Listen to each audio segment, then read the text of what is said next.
Bonsoir et bienvenue au cœur de cette émission Que les choses soient dites. La violence, phénomène mondial, est omniprésente en Guadeloupe. Pourtant, chaque fait divers suscite de l'émotion, de la colère, voire de la peur chez plus d'un. Les récents événements de la fin de semaine dernière, où 2 jeunes ont perdu la vie de manière atroce, font froid dans le dos. Cette violence domestique rapportée par les médias rejoint la violence routière, la violence institutionnelle, la violence des conflits guerriers, la violence aussi des propos lors de nos interactions humaines, en ligne ou en live. Alors, c'est vrai que tous sont concernés par cette violence, mais les bonnes questions ont-elles été posées? Au-delà, les causes ont-elles été identifiées? Si nous voulons agir vite et efficacement, ne faut-il pas avant tout comprendre ce phénomène? Le tolérer, c'est quelque part l'accepter et donc le légitimer. S'en effrayer, c'est lui accorder du pouvoir et lui permettre d'avoir une emprise sur nos vies. Le pessimisme doit-il prendre le dessus? Et de ce fait, faut-il parler de fatalité et dire finalement, apprenons à vivre avec? Toutes ces questions sont posées ce soir à nos invités, mais aussi à vous qui êtes à la maison. Nous avons un plateau très riche pour cette thématique.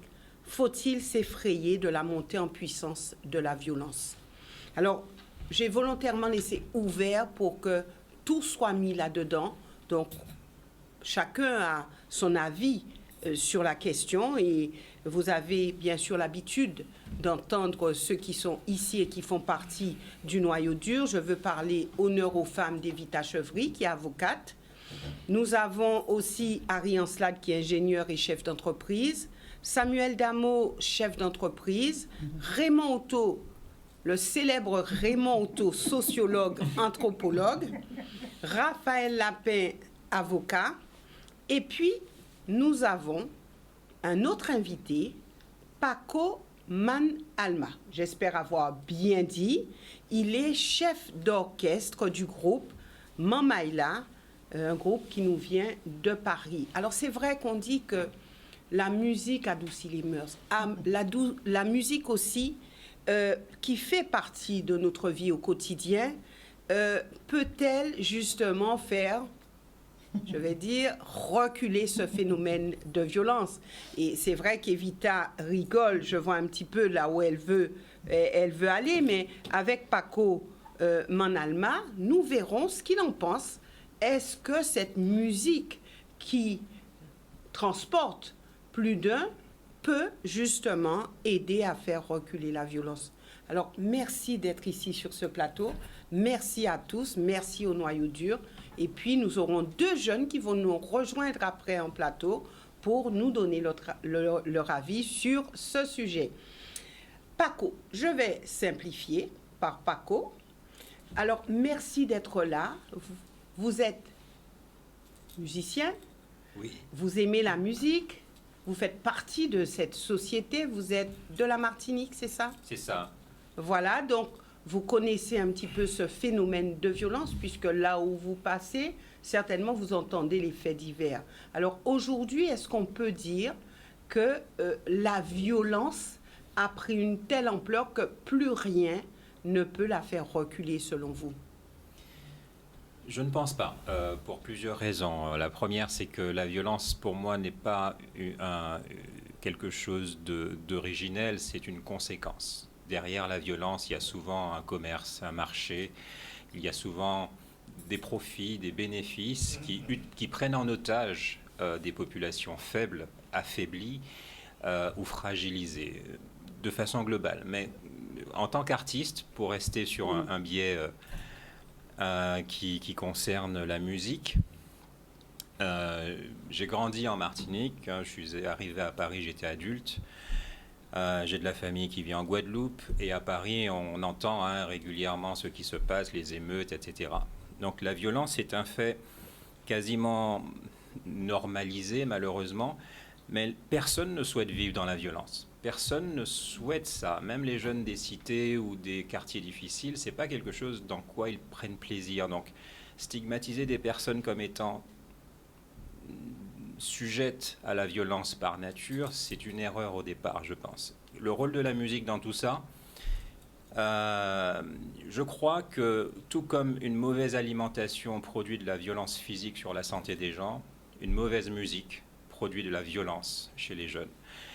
Parce qu'il y a des textes, parce qu'il y a des rythmes, parce qu'il y a des sons, parce qu'il y a des techniques de production sonore qui sont très violentes, des effets sonores qui sont utilisés dans les studios, des exciters, des enhancers, plein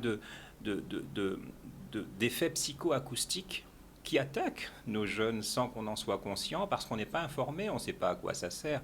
Tout ce qu'on veut, c'est du gros son. Donc on envoie du gros son dans la tête des jeunes avec des oreillettes. Donc il n'y a même plus la protection de l'acoustique, de l'air, entre un haut-parleur, entre une sono et nos oreilles. On met tout ça dans les oreilles directement. Les jeunes restent enfermés dans leur chambre ou devant la télé avec leurs oreillettes. Et on ne mesure pas du tout le mal que ça leur fait. Alors il y a des gens qui savent le mal que ça leur fait, parce qu'ils sont informés, parce qu'ils sont médecins, parce qu'ils sont scientifiques, parce qu'ils sont acousticiens, parce qu'ils sont des professionnels. Et puis, il y a la population qui ne sait pas. Mais à qui profite tout cela ? Alors, à qui profite tout cela ? Je ne suis pas encore le mieux placé pour dire en bout de chaîne qui en profite. Mais très concrètement, pour schématiser un peu, j'aurais dit aux paresseux qui veulent gagner beaucoup d'argent et être célèbres rapidement sans faire d'efforts. Aux gens incompétents, parce que c'est l'incompétence qui mène à la malhonnêteté, et la malhonnêteté mène au marché parallèle, au frauduleux, à la violence. Les gens compétents n'ont pas besoin de ça. Les gens compétents qui jouent des instruments, qui font des divertissements de qualité, comme des cuisiniers quand ils font de la bonne cuisine, ils n'ont pas besoin de mettre des produits illicites dans de la malbouffe. Il n'y a que les gens compétents qui font de la qualité et qui font du bien. Les gens qui ne sont pas compétents font de la mauvaise cam, entre guillemets, hein, comme on dit, oui. Et ils donnent à bouffer n'importe quoi aux jeunes, que ce soit dans la musique, dans la nourriture, dans les vêtements, les matières qu'on s'achète sur Shein, etc.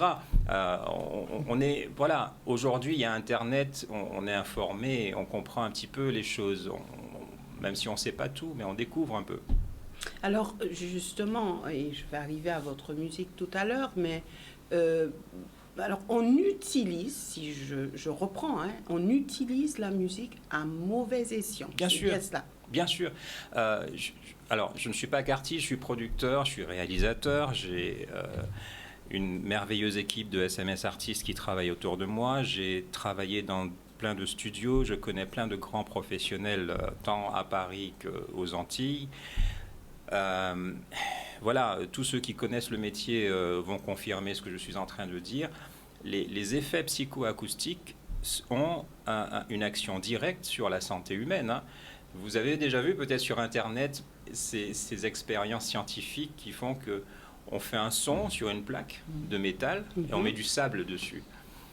Et dès qu'on lance le son, le sable bouge et fait un dessin. On change le son, le dessin change. Le son monte, le dessin change, le son descend, un autre dessin, des étoiles, des fleurs, plein de motifs. Le son bouge les molécules tout comme il bouge le grain de sable sur la plaque. Hein. Donc quand on met du son, quand on s'expose à du son, quand on va dans un concert de trance, de techno, de chata, de tout ce qu'on veut, on ingère des ondes qui bougent nos molécules, qui changent notre santé, qui changent notre mental, notre humeur, etc. Et on est ignorant de ça. Alors, ça ne veut pas dire que tous les producteurs sont des malhonnêtes méchants qui veulent faire du mal à la société. Eux, ils achètent le nouveau matériel, ils l'utilisent et ils sont contents, ignorant qu'ils sont aussi dans cette chaîne-là. Mais à quoi servent ces effets? Comment les doser? C'est comme le piment. À quoi sert le piment? Comment le doser dans la nourriture? Il y en a qui savent et puis il y en a qui ne savent pas. Et ceux qui savent en profitent? Ceux qui savent en profitent parce que c'est un énorme business. Quand on a une population captive, ignorante, on en fait ce qu'on veut. Les gens qui savent se nourrir, par exemple, ils ne vont pas manger au McDo tous les jours. Ils ne vont pas dans la malbouffe. Ils peuvent en prendre avec leurs enfants un week-end, un coup comme ça, parce que c'est marrant aussi d'aller au McDo, tout comme on va sur des bateaux avec des copains à une plage et on met le gros son et puis on fait ça une fois de temps en temps. Mais quand on ne fait que ça, ben, on commence à rentrer dans de l'autodestruction de la santé, du mental, etc., sans en être conscient. Alors, les jeunes sont friands de ce genre de son, comme vous dites. Oui. Alors, comment faire pour les protéger? Vous dites aussi que les parents ne savent pas. Non, ils savent pas. Ils savent pas. Donc, s'ils ne savent pas, ils ne peuvent pas agir. Donc, qui doit le faire? Comment le faire? Et est-ce encore possible? Votre question me renvoie à une réflexion que j'ai entendue, qu'on attribue à Mère Teresa. Alors, c'est peut-être pas vrai, hein, mais l'idée est intéressante. C'est, si vous voulez manifester contre la guerre, ne m'appelez pas. Je viens pas. Si vous voulez manifester pour la paix, appelez-moi, je viens. Je pense que ça sert à rien de lutter contre. Ça sert à rien de lutter contre les gens qui font mal. Je pense que l'énergie qu'on a, il faut la déployer à faire pour quelque chose qui fait du bien. Donc, moi, je ne vais pas lutter contre les producteurs qui font du son bon marché avec des sons électroniques qui ne font pas forcément du bien à la santé. Je vais déployer mon énergie avec de jeunes musiciens très doués, qui tiennent une guitare dans leurs mains, qui jouent de la batterie, qui jouent des percussions, qui chantent, qui jouent du clavier, qui connaissent leurs synthétiseurs, qui connaissent leurs instruments et qui communiquent quelque chose pour de vrai. Ce n'est pas un ordinateur qui travaille pour eux. Et donc, je déploie mon énergie pour cette génération de jeunes compétents, conscients, qui font du bien et qui font rêver les autres jeunes qui les regardent parce qu'ils se disent, voilà, ça fait du bien. Est-ce que les jeunes rêvent encore avec ce genre de musique? Ah, mais bien sûr, bien sûr. Il n'y a qu'à regarder dans le monde entier. Je parlais d'un ami de Tony Soukar il n'y a pas longtemps, c'est un jeune, il n'a même pas 40 ans, c'est une star mondiale de la salsa, avec les vrais instruments, il ne fait pas du reggaeton. Regardons Bruno Mars, regardons voilà, de grandes stars jeunes qui n'ont pas de cheveux blancs encore et qui sont dans une musique de qualité consciente. Regardons les personnes qui travaillent avec Beyoncé, elles ne montent pas avec un DJ, c'est pas de la musique électronique, il y a de vrais musiciens derrière eux. Donc on a une conscience à prendre du fait que c'est vrai, le bon marché c'est pas cher, mais la santé et le bonheur, le bien-être, le développement personnel, la qualité, la dignité, surtout de nos populations antillaises, ça passe avant la mauvaise cam. Alors, je sais que vous devez nous quitter malheureusement, puisqu'on aurait aimé vous avoir sur ce plateau tout au long de cette émission pour que nous puissions échanger avec vous, mettre la musique aussi au cœur de ce débat sur la violence. Donc, vous venez d'arriver en Guadeloupe, c'est bien cela? Oui, pardonnez-moi, j'ai pas eu le temps de m'apprêter.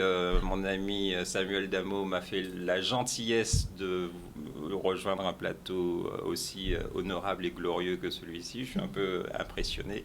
Je découvre les locaux de Canal 10 que je voyais à travers mon écran de Paris, mais là, pour de vrai, ça me fait très très plaisir d'être parmi vous. Merci beaucoup, beaucoup. Je suis très très honoré. Donc vous êtes venu en Guadeloupe pour un concert? Nous avons l'énorme privilège déjà de venir pour la première fois nous produire en Guadeloupe. Et la Guadeloupe, c'est un pays que j'aime et que je connais depuis exactement 1997. Où des amis m'ont invité. Depuis, j'ai de la famille qui habite dans ce pays, je viens régulièrement, je connais quasiment partout, de Basse-Terre jusqu'au Moule, Vieux-Fort, tout ça, voilà. C'est des endroits que j'ai visités et que j'aime beaucoup parce que ça ne ressemble pas du tout à la Martinique. c'est grand, c'est vaste, Ce que c'est vous êtes impressionnant. en train de nous dire, c'est que vous préférez la Guadeloupe à la Martinique. Je suis en train de dire ça, et je peux le dire parce que je suis martiniquais, donc tant pis, voilà.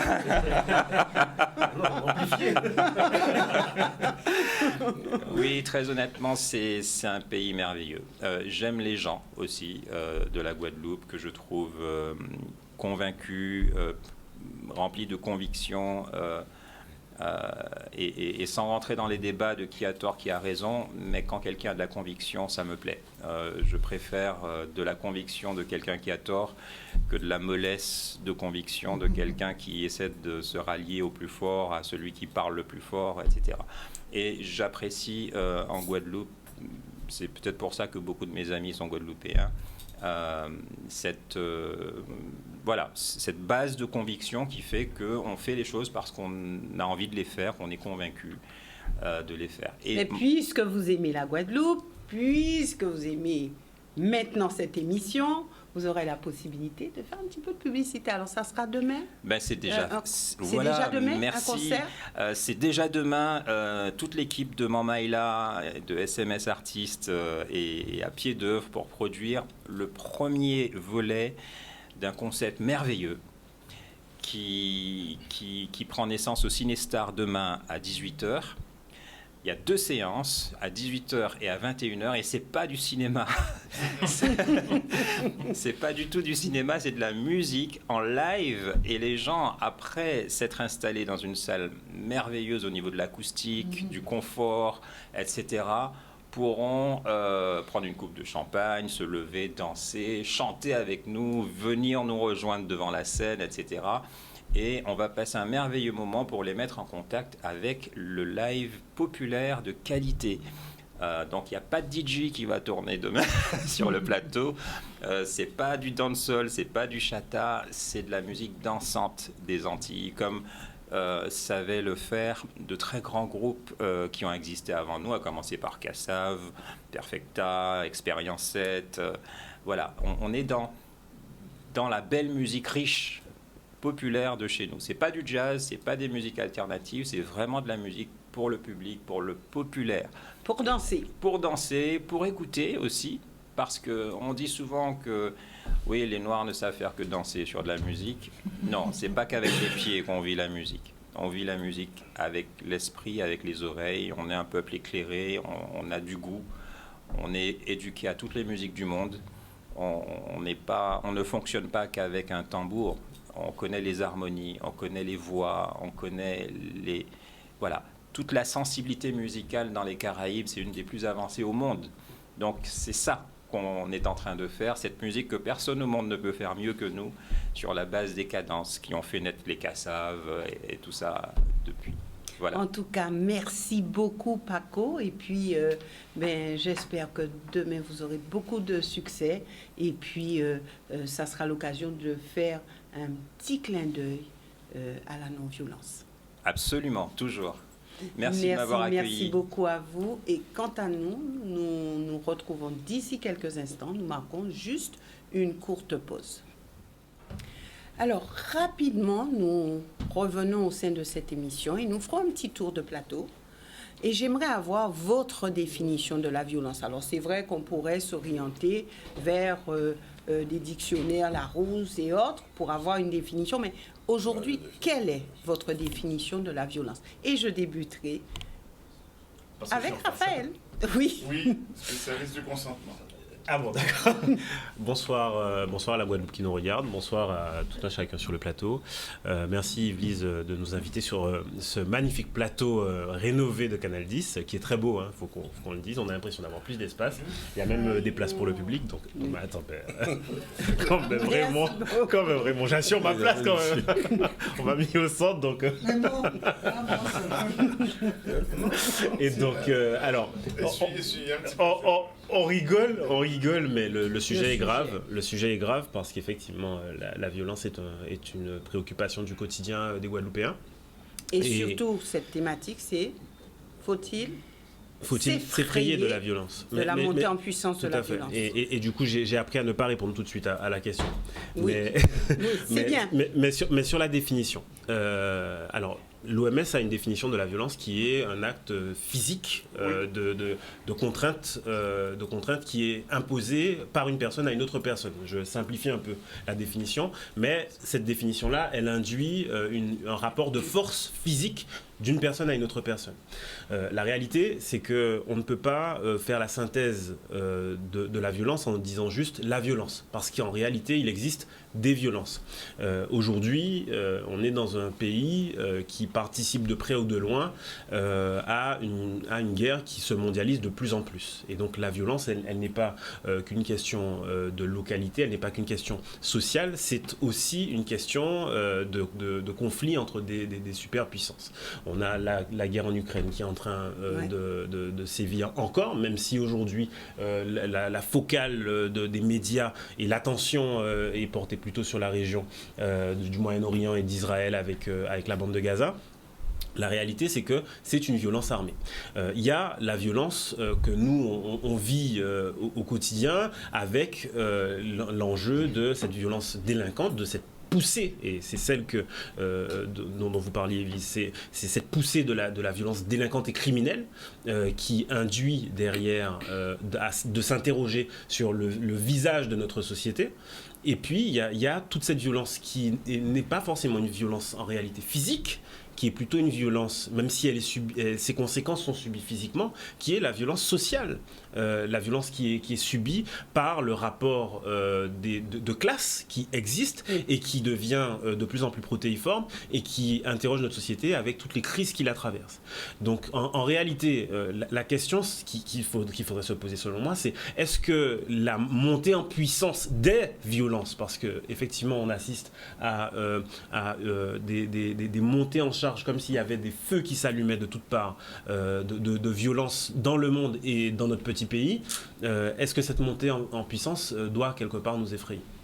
Voilà. Ben, nous poursuivons.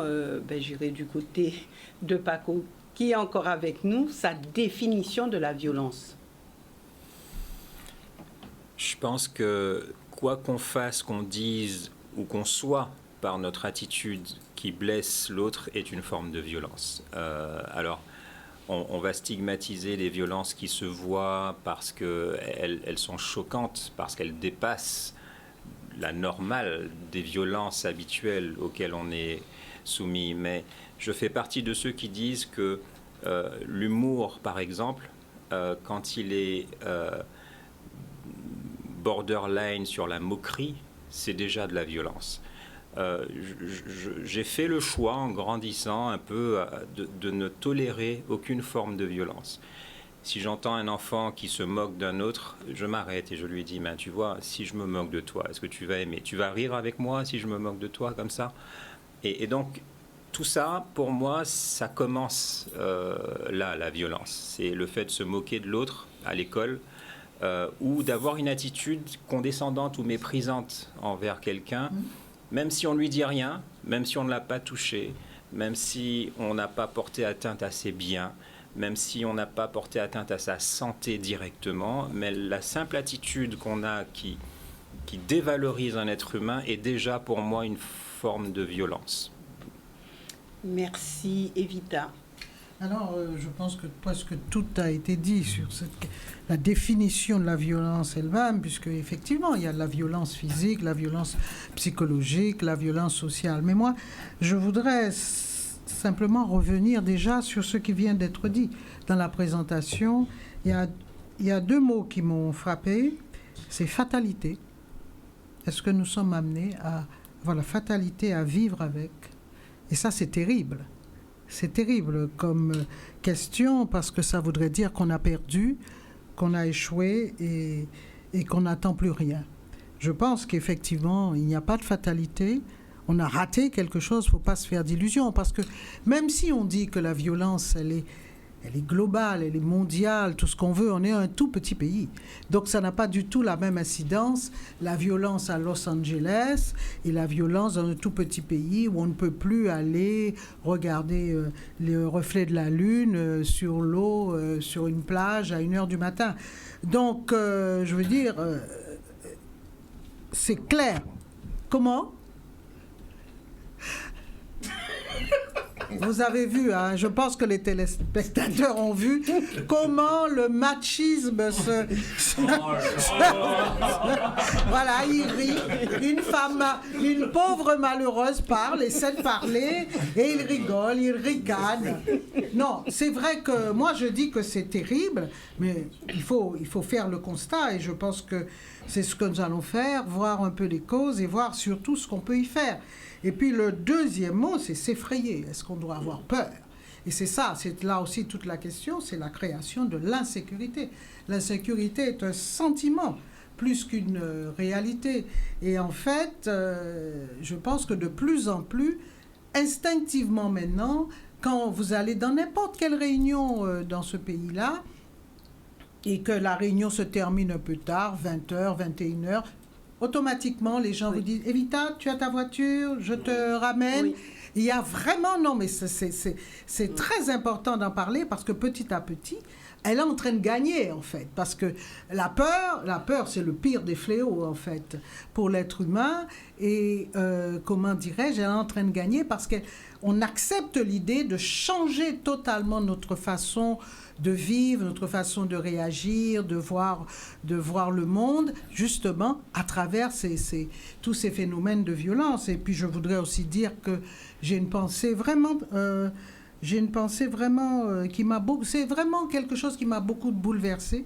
Le drame dont on vient de parler, qui s'est passé ce week-end et qui prouve qu'il n'y a plus de limite. Il n'y a plus de limite à cette violence qui est souvent terrible et qui touche des êtres jeunes et qui touche malheureusement aussi beaucoup les femmes. Puisqu'il y a une jeune femme qui, on ne sait pas encore, je ne sais pas si les résultats de l'ADN ont déjà été donnés, mais cette jeune femme, si c'est elle, elle était ravissante, elle était jeune, elle avait toute la vie devant elle. Et cette violence qui visiblement lui a été faite aussi, elle est terrible et elle nous marque. Parce qu'on le veuille ou non, tout cela nous marque, ça ne nous laisse pas... Indifférents. C'est plus qu'indifférent. On porte ça parce que celui qui a frappé, c'est un de nos frères.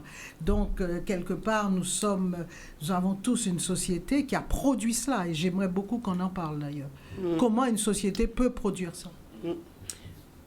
Samuel. Oui, bonsoir. C'est un vaste débat. C'est vrai que Paco, dans ses propos liminaires, a vraiment défini, quelque part, il a circonscrit ce qu'on peut comprendre de la violence et comment il a presque donné des pistes pour la combattre. On doit combattre la violence en faisant des choses positives. Il y a plusieurs violences, comme l'a indiqué. Il n'y a pas une violence, il y a la violence verbale, elle est physique, elle peut être mentale, elle peut être... Evita l'a dit, lorsque vous avez... c'est toi qui l'as dit, une attitude condescendante, vous ne pouvez pas savoir comment ça peut... ce sont des choses qui sont non verbales, mais qui font autant de mal. Vous avez des êtres qui sont plus fragiles que d'autres, donc ils sont plus sujettes à mal vivre ce genre de choses-là. Et puis, quelque part... nous avons beau parler, mais nous avons facilement fait de développer cette violence-là entre nous. Puisque même si nous en parlons, on voit tous les jours dans la société, des gens, dès lors qu'ils occupent un poste de pouvoir, eh bien, ils exercent une sorte de violence insidieuse, captieuse, qui est de l'ordre de la violence physique. Puisqu'ils prennent des décisions, ces gens-là prennent des décisions sur votre vie en signant un document. Parce que c'est un pouvoir. Donc, quelque part, j'ai bien aimé quand Paco a dit qu'on n'en est pas violent. D'ailleurs, c'est le philosophe Rousseau, Jean-Jacques Rousseau, qui disait « L'homme n'est bon, c'est la société qui le corrompt ». Donc, on n'est pas un enfant. Pour peu qu'un enfant soit... Deux enfants élevés dans le même quartier peuvent ne pas avoir du tout le même rapport à la violence, parce qu'il y aura des parents au centre qui vont donner d'autres valeurs à ces enfants-là. Donc, je pense que... comme il l'a dit, et je reviens parce que c'est un musicien, et je vais vous le dire, juste avant de le voir ce soir, on ne se connaissait pas. Au téléphone, j'ai senti que c'est quelqu'un qui avait une construction mentale qui était intéressante, donc qui forcément, sa musique, puisque lorsqu'un musicien, c'est comme une œuvre d'art, lorsque vous parlez, lorsque vous faites une œuvre, vous dégagez, vous dégagez ce que vous avez au plus profond de vous-même. Donc si vous êtes quelqu'un de bien, eh bien, vous allez avoir une bonne musique, Si vous êtes un peintre, vous voyez parfois des gens qui sont perturbés, qui font des tableaux, sans voir cette personne-là, un psychologue va vous dire c'est quelqu'un qui a quelques problèmes. Parce qu'il est un peu noir, il est un peu... Voilà, donc voilà. Pas du tout, non, pas du tout. Il a l'air d'être perturbé. Non, pas du tout. Bon, je ne parle pas de toi. Et donc voilà, donc, j'ai bien aimé cette image-là, de ne pas se battre contre quelque chose, mais de faire... de se battre pour une cause, qu'il faut qu'elle soit juste. Lorsqu'on prend, par exemple, on donne une parole à quelqu'un, et cette semaine, je l'ai beaucoup vécu, on donne une parole à quelqu'un qu'on ne la respecte pas, et que le fait de ne pas respecter cette parole-là peut mettre en difficulté la personne sur des choses, c'est une violence, c'est une forme de violence et qui ne se voit pas parce que c'est vrai qu'elle ne dépasse pas. La tête ne dépasse pas, donc forcément, lorsqu'on vous décapite quelqu'un, ben on voit que le coup est décapité. Mais vous avez des gens qui souffrent de l'attitude des gens qui les entourent, mais en permanence. Donc il faut faire un gros travail. Parfois, et cette société-là, justement, depuis, d'ailleurs, vous allez voir que depuis après la pandémie, les gens ont changé, certaines attitudes ont changé, certains comportements ont changé, parce que les gens ont vécu d'autres choses, les gens ont compris, les liens sociaux avaient changé pendant un moment, on ne voyait pas un sourire, on n'entendait pas, voilà, on était devenus des robots.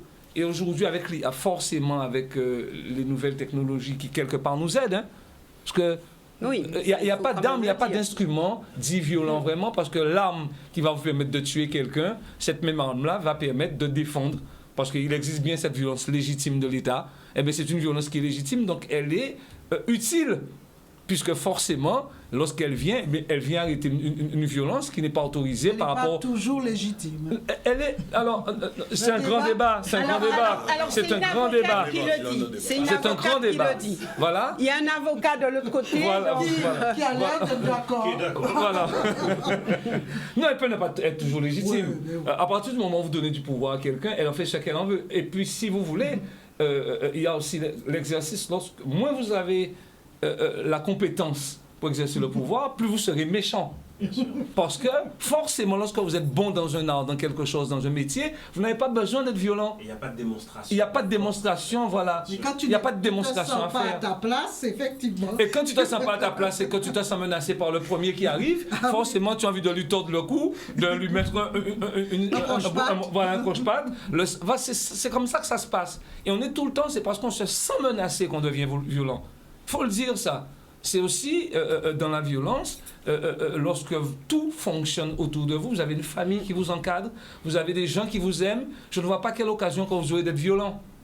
Donc c'est tout ça. Et donc ça n'appartient pas, à une couche de la société, ça n'appartient pas à une sorte de strate sociale, ça n'appartient, c'est l'homme qui parfois, et d'ailleurs même, vous avez des hommes qui sont violents et qui parfois changent par rapport à un événement.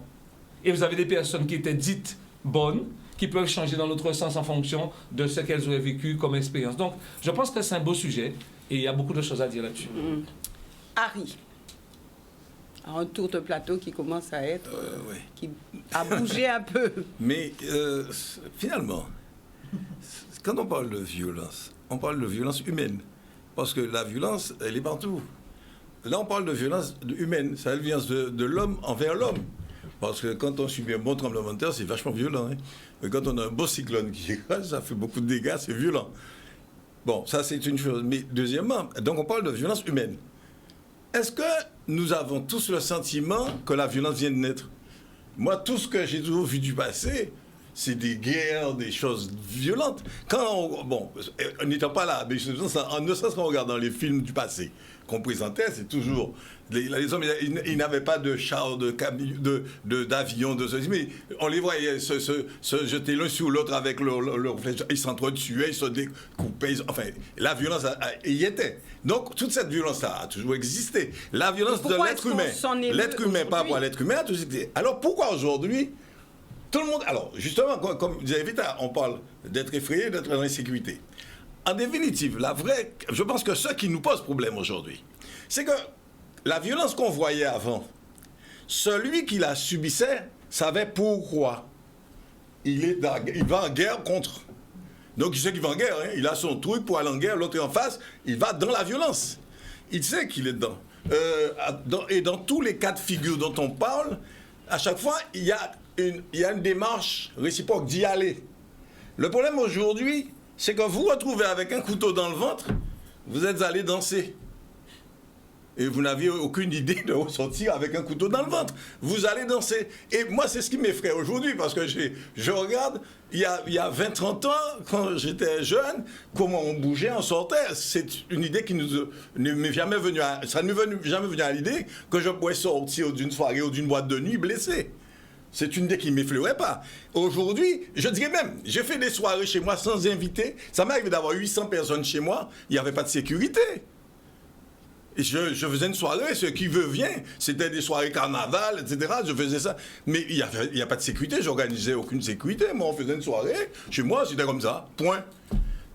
Aujourd'hui, je n'oserais même pas faire une soirée de 50 personnes.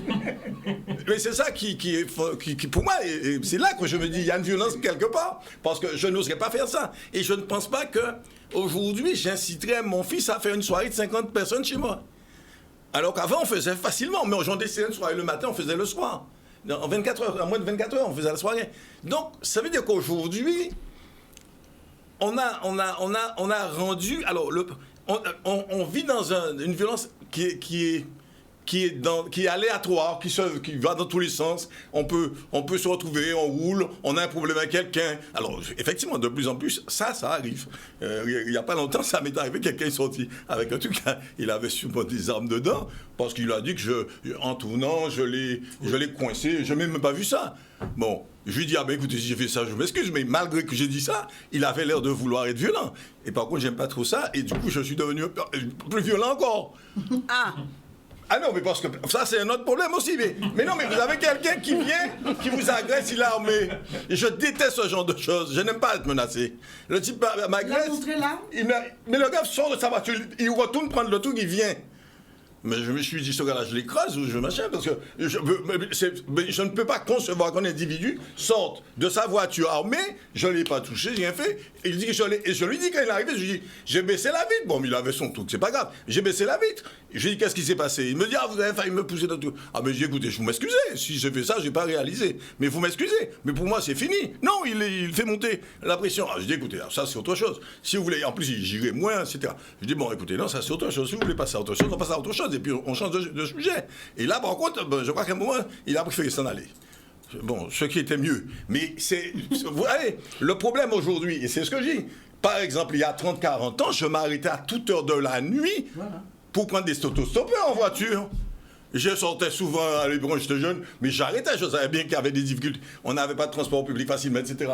Moi, quand je faisais du stop, je prenais des autostoppeurs. Aujourd'hui, je ne prends jamais un autostoppeur. Instinctivement, je ne prendrai jamais un autostoppeur. Alors que je faisais ça tout le temps quand j'avais 20 ans, 30 ans. Maintenant, je ne fais jamais ça. Donc, aujourd'hui, c'est là où il y a un problème. C'est-à-dire, vous n'avez pas... Avant, la violence allait s'exercer entre gens ennemis, sous une forme ou une autre. Sous une forme ou une autre, on a dit social, dans tous les sens. Mais il y a un ennemi, vous savez que vous avez un ennemi. Aujourd'hui, la violence s'exerce entre des gens qui se connaissent pas, etc. La violence s'exerce très rapidement entre des gens qui n'ont pas de passé conflictuel. Ça se fait parce que on est aujourd'hui à ce stade. Quelqu'un à n'importe quel moment, pour un oui ou un non, vous entrez dans une phase où tout de suite. Et puis deuxième chose, ça aussi c'est assez anormal. Un individu qui sort de chez lui qui est armé. Et quand je parle de conflit avant, les gens allaient en guerre. Mais là, un individu part de chez lui, il va travailler, il va faire, je sais pas, il est armé. Il y a un problème à la base. Alors voilà, alors justement, voilà le processus et voilà le début. Raymond, quand on a entendu tout ça, qu'est-ce qu'il dit? Raymond? Raymond? Oui. Pour moi, la violence n'existe pas. Parce qu'elle est elle est consubstantielle de la vie d'être humain. Si vous voulez supprimer la violence, vous supprimez les humains. Et supprimer les animaux, supprimer les plantes, supprimer l'air, supprimer plein de choses. Les plantes ne sont pas violentes. Ah ouais? Et les plantes carnivales? Ah ben tiens. Non, les plantes non, plus sérieusement. En fait, c'est un discours qu'on entend. D'ailleurs, je peux saluer je salue les étudiants de L3 Humanité qui ont travaillé sur le sujet de la violence des jeunes ce matin à la médiathèque de Saint-Claude, et le CECAS de Baïf. Mon Dieu, lapsus, j'ai dit Basser. Baïf. Non, mais j'ai encore avec un autre jour, on va en parler. Qui travaillait sur la question éducative pour pouvoir limiter les effets de désaffiliation dont parlait tout à l'heure Samuel. Sincèrement, la chose qu'il faut vraiment sur laquelle on travaille, c'est notre rapport à l'autre. Et Harry vient de le dire, souvent les gens aujourd'hui démarrent au quart de tour parce qu'en fait, toutes les violences, puisque la violence est systémique, hein, tout ce qu'on subit au quotidien fait de nous des bombes à retardement. Donc n'importe quel événement de la vie peut servir de détonateur à ce qu'il y ait une explosion. Je prends un exemple qui est simple, que nous maîtrisons tous, la route en Guadeloupe. Ça fait combien d'années que j'entends encore la route tue? Alors au départ j'étais stupide, je me disais mon Dieu, il faut que je rencontre cette route-là pour faire une thérapie à la route, puisque plus dur d'arrêter de tuer. C'est pas très drôle. Tu me fais de la violence là. C'est une violence que je te fais. Oui, et pourtant il n'est pas 1h du matin sur une plage. Oui. Non, plus sérieusement. Non, c'est important ce qu'on est en train de dire. C'est-à-dire qu'en fait, souvent, on veut traiter la conséquence, mais ce n'est pas la conséquence qui est importante. C'est la cause. C'est la cause. On est d'accord. Et la cause, Paco l'a dit, c'est-à-dire qu'au plus petit niveau d'une société, il ne faut pas tolérer et être permissif. Or, et là je vais revenir dans le jargon de Raphaël, en tant que territoire administré, on s'est retrouvé à être permissif. On n'est plus sur le consentement. On est permissif sur tout. Et donc, d'autres nous demandent effectivement d'appliquer leur vision du monde sur notre petit pays. Et là, je rejoins Evita. Justement, le fait qu'on soit archipélagique, on ne devrait pas avoir à prendre autant de temps pour traiter des situations qui sont très simples. C'est-à-dire qu'on commence à éduquer et à poser des limites. Moi, je dis toujours cette chose, même si les gens qui nous écoutent vont être fâchés contre moi, ça glissera sur le vernis de mon indifférence. Il me vaut mettre 5 minutes de retenue à un enfant que 5 ans de prison. Parce que si on commence par les 5 minutes de retenue à la classe parce qu'il a dit une bêtise ou parce qu'il a manqué de respect à un élève, on se rendra compte qu'effectivement, c'est beaucoup plus intéressant de revenir sur la notion de sanction. Mais pas sanction avec... Imbécile. Non, ce soir, je suis le fils de Gandhi. Donc, en fait, je ne dirais pas imbécile. Je sens que Paco, la prochaine fois qu'il va me voir, il va dire « Ah, mon Dieu !» Moi, j'aime ce que j'entends. Non, tu as raison. En fait, il faut qu'on sorte de tous ces concepts et qu'on revienne à notre humanité, qu'on recommence à s'écouter. Parce que c'est peut-être ça le drame de cette société, c'est qu'on l'a bâillonné. Et même dans notre émission, tu vois, quelquefois, lorsque les gens interfèrent ou interviennent pour nous donner leur truc, tu sens déjà qu'il y a une espèce de contenance et que les gens se déversent dans l'émission. Il faut qu'on réapprenne 2 choses, à ne pas être d'accord. Ça, je mourrai, je dirais toujours cette phrase. Le premier enseignement de la vie, c'est d'accepter la frustration d'un argumentaire contraire. Le jour où on va arriver à faire ça, ça évitera effectivement qu'on fasse un SIOM et ça évitera qu'on fasse effectivement tous nos congrès qui ne servent à rien. Yvelise, je voudrais juste rajouter quelque chose parce que effectivement la violence elle a toujours existé. La question qui se pose d'abord, il y a certaines violences qui augmentent dans le pays, mais une chose qu'il faut vraiment souligner, c'est que maintenant tout à l'heure, on parlait de... C'est vrai, il y a 20 ans, 30 ans, 40 ans, les hommes, par exemple, les jeunes gens se disputaient, s'injuriaient, se tapaient, prenaient le poing et se tapaient, etc. Ce qui est vraiment, vraiment flagrant maintenant, c'est que ces jeunes, premièrement, c'est vrai que moi, je pense qu'il y a une génération qu'on a perdue. Pourquoi? Parce qu'on n'a pas su faire les actes de prévention qu'il fallait et ils sont effectivement tombés dans la délinquance et se nourrissent de ça. Le problème, c'est qu'il y a le petit garçon de 10-12 ans dans les logements sociaux, c'est lui, là, sa référence.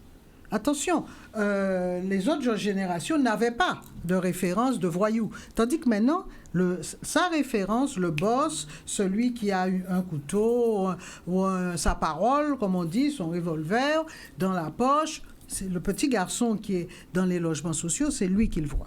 Donc ça a une influence terrible. Deuxièmement, il faut dire aussi, et c'est ça qui nous frappe sur le plan judiciaire, c'est qu'en général, ils frappent en masse. Ils ne vont pas. Il y a un petit problème, bête et méchant. J'étais assis un peu sur ton cyclomoteur, je ne l'ai pas abîmé. Je m'excuse parce que j'ai connu un cas comme ça. Le jeune homme dit « Oh, excuse-moi, mais je ne l'ai pas abîmé, etc. » Le type lui dit « Ouais, il commence à l'injurier. » Il part, l'autre pense que c'est fini. Il revient avec 10 copains. Oui. Et 10 copains le massacrent, veulent le piquer, etc. Donc c'est ça le problème. C'est que eux-mêmes, ils ont peur. C'est ça qui est intéressant, c'est qu'eux-mêmes portent la peur en eux. Ils sont incapables d'affronter tout seuls quelqu'un qui les dérange. Non, ils viennent en masse et ils massacrent en masse. Ils viennent avec une arme. D'ailleurs, je leur dis souvent, une gamine de 12 ans qui aurait appris à tirer, eh ben, elle vous fait courir comme Usain Bolt. Hein, parce que, justement, ils n'ont pas cette capacité déjà d'accepter la frustration, mais ils ont une espèce de... On sent qu'ils sont... C'est un ego terriblement... surdimensionné parce que fragile, en fait. Oui. Parce que fragile. Et ça, c'est une chose qui vaut vraiment... sur laquelle il faut insister. Donc, c'est nouveau, ça. Ça, c'est nouveau. Donc, on va tuer quelqu'un, on va attraper ensemble, à plusieurs, on va attraper une fille, on va lui faire les pires vacheries, les pires saloperies, etc. On est en groupe. Parce que tout seul, on ne le ferait peut-être pas. Et c'est ça aussi qui me paraît important. Je voudrais dire quelque chose. Quelque chose.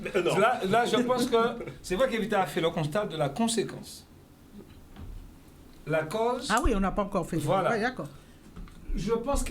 alors, il me vient en tête cette problématique-là. Moi, quand je roule et que je regarde l'architecture des logements sociaux, ben, c'est une façon de développer de la violence. Oui. Mes politiques peuvent m'entendre, mais c'est un échec. L'habitat tel qu'il est, c'est un échec patent. Puisque les enfants qui sont là n'ont aucune chance de rêver. Oui. Les enfants qui sont là n'ont aucune chance d'être différents. Ils auront toujours un comportement grégaire. Pour peu qu'il y ait, ici ils sont 10, les 8 forcément ont un comportement. Les 2 autres qui ne sont pas pareils sont obligés de suivre parce qu'ils vont être mis au clou. Ce n'est pas normal que dans notre société, et là je reviens sur ce qu'a dit Raymond, le fait d'accepter dans nos sociétés, même nos architectes pensent comme ces gens-là. Il y a eu des bars en France.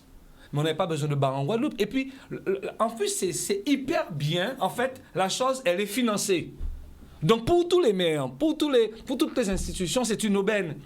Or, ça développe énormément une violence, mais formidable dans les quartiers. Il faut le voir d'ailleurs, on le voit très tôt lorsque ces bâtiments-là vieillissent.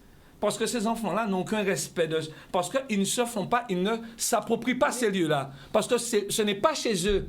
On est passé de la petite case de la cour au bâtiment de bas où on superpose des gens comme des millefeuilles. Et je peux dire que ça... Et de manière brutale, parce que vous n'avez rien demandé. On vous l'impose à l'habiter là. Toi, tu vas habiter là. Toi, tu vas habiter là. Ensuite, on ne peut pas vous donner de règles puisque celui qui va mettre ses vêtements n'importe comment, vous n'avez pas arrivé. En fait, ça se construit. Et il y a un échec. Alors, ce qui est formidable, c'est que l'échec est déjà... On a une histoire de l'échec. Ce n'est pas quelque chose qui est né de nos années. On a des tours. Moi, je pensais que lorsqu'on allait déconstruire en Guadeloupe, on allait construire autrengement. La problématique, c'est qu'on a construit... on essaie de faire maintenant, d'essayer. Non, on n'y arrive pas en tous les cas. Et on a un ingénieur sur la table. J'aimerais bien qu'il me donne son avis sur ça, parce que je trouve que c'est inadmissible qu'en Guadeloupe, on continue à développer un habitat qui tue, pour moi. Mais en fait, juste pour dire, la première délinquance urbaine vient justement de ces logements Absolument. sociaux. Il a entièrement raison. Alors, il y a Raphaël, il y a Raymond, il y a C'était Harry. sur le propos Et de- Paco peut intervenir à n'importe quel Oui, moment. Paco. aussi, hein. Donc, c'est libre. On Mais est du coup, Je me sens avant tout que tu petit répondes, et respectueux Non. devant le débat Mais des non, grands, non, des pas sages du de tout, Canal pas 10. du tout, pas du tout. Non, tous des... Paco est mon cœur. On le trouvait sympathique. Méfiez-vous. Mais c'est bien parce que s'il est moqueur, on va pouvoir se moquer aussi. Je suis bon client, ça va, c'est bon. Il y a plusieurs choses qui ont été dites. J'ai trouvé très intéressant la question posée par Raymond de la verbalisation. On a parlé d'une violence fondamentale qui est que finalement, dans nos sociétés coloniales, en réalité, les peuples colonisés ont été considérés comme des enfants et donc que ces enfants-là n'avaient pas le droit à la parole. Et que finalement, on a intériorisé cette souffrance de ne pas pouvoir s'exprimer et d'accepter que l'autre toujours soit en mesure de nous exprimer. Et qu'est-ce qui se passe quand on n'est pas en mesure d'exprimer de manière rationnelle et civilisée des émotions ou des sentiments? Eh bien, on va avoir tendance à les exprimer physiquement. Et c'est ce qui se passe dans nos sociétés. Notre société, elle est marquée au fer rouge par son histoire. Et puis derrière, elle est marquée au fer rouge par un antagonisme social qui aboutit à ce que les pauvres sont pauvres et que derrière la pauvreté, c'est aussi un mode d'expression. C'est une souffrance. C'est une souffrance. Et puis derrière, quand on souffre, on renvoie derrière à la société souvent ce qu'on endure. Exactement. Ce qu'on endure. Et donc, c'est cette société-là dans laquelle on vit, où quand on manque de tout, on va avoir tendance, avec un espèce de hiatus profond dans lequel on est plongé, d'une société de consommation, parce que vous prenez votre voiture et vous sillonnez toutes les routes de la Guadeloupe et que vous êtes assommé par des 4x3 n'importe où vous allez. On n'est pas l'île aux fleurs, on n'est pas l'île aux belles eaux, on est l'île aux panneaux. Et c'est ça la réalité, c'est qu'on est assommé par une société de consommation où la sollicitation, elle est partout, où des jeunes grandissent avec en permanence des espèces d'incitation à la consommation, alors que quand ils rentrent à la maison, et qui commence à demander telle paire de chaussures à maman, qui commence à demander tel smartphone à maman, qui commence à demander, et j'insiste sur le fait que c'est à maman qu'on demande, parce que dans nos sociétés où matrifocales et surtout où on se retrouve avec monoparentales, des familles monoparentales, c'est souvent vers maman que se pose la question. Et maman est en train de se battre au quotidien pour pouvoir mettre un petit peu de pain dans la bouche des enfants. Ces enfants-là, ils subissent des violences. Et souvent, quand ils subissent une violence, évidemment, qui n'est pas une violence forcément physique, mais derrière qui se transforme en réaction physique. Et on se retrouve, et c'est ces gamins-là qu'on retrouve en comparution immédiate souvent. C'est ces gamins-là qu'on assiste. C'est ces gamins-là qui se retrouvent effectivement dans les bars que tu as décrites et qui se retrouvent dans ces familles monoparentales où la maman doit assumer tous les rôles. Et juste pour finir ma réflexion. Je te pose une question pour que tu puisses... Comment tu expliques quand même qu'elle a changé cette délinquance? Parce que toutes les causes que tu donnes existe depuis la voilà. On est dans une société. Voilà. On est dans une société. Il y a quelque chose qui a changé, qui a basculé. Mais elle est là la réponse. Alors, je suis pas d'accord avec le fait de dire, mais je voulais répondre là-dessus. Je suis pas d'accord avec le fait de dire que la violence n'existait pas il y a 30 ou 40 ans, même si c'est pas ce que tu as dit. Hein. Mais en réalité, non mais attention, non mais le sentiment d'insécurité n'était peut-être pas le même. Ben oui, parce que ce sont pas les mêmes infractions. C'est ça. Voilà, donc les bandits de grand chemin ont toujours existé. Moi, j'étais en comparution immédiate à défendre des petits gars qui ont fait un rodéo entre Gosier et Saint-François et qui se sont arrêtés à chaque fois pour pouvoir braquer des gens. Au final, moi, ça m'a fait penser à l'époque des bandits de grand chemin où il n'y avait pas de motif à cette époque-là pour qu'on puisse aller détrousser la diligence. Il y avait un motif d'argent. Ben oui, non mais ce que je veux dire, c'est que attention, non mais le propos était de dire que la motivation était nécessairement une motivation qu'on arrivait à comprendre et qu'on se retrouvait là et qu'on ne pouvait s'attendre à recevoir de la violence. En réalité, ça a toujours existé des espèces de situations où on se retrouve victime d'une violence sans savoir le motif. Et peut-être que là, il y a une réalité. C'est que dans cette société de l'hyper-communication et de l'instantané, on se retrouve à être au fait de toutes les violences qui sont commises de manière instantanée. Oui. Voilà, et je m'en arrêterai là pour l'instant. Oui. Non, mais je dis merci puisque cet aspect, je voulais y arriver justement. Alors, l'hypercommunication, comme on dit, est-ce que ça aussi, ce n'est pas un élément? Un cas font acte de violence, si plateau là, mais en 5 minutes, la Guadeloupe au courant. Et 5 minutes, je suis gentil. Oui. Alors, avant Harry, juste avant vous, Paco, qui doit s'en aller, mais qu'on aimerait bien entendre. Hein. Après tout ce qui a été dit, Paco, qu'avez-vous retenu et qu'avez-vous à rajouter à tout cela? Bon, alors je vous propose de vous raconter une très courte histoire pour divertir nos téléspectateurs, mais qui va répondre qui va dire un peu ce que je pense de la situation. Avant, quand on voit une épée venir nous agresser, on dresse un bouclier pour se protéger. On appelle ça de la légitime défense. Et il y aura violence, mais on répond selon l'agression qui nous est portée. Aujourd'hui, on lève un bouclier en prévision de l'épée qui nous sera portée. Et comme il y a un bouclier, comme dit le proverbe, le bouclier appelle l'épée.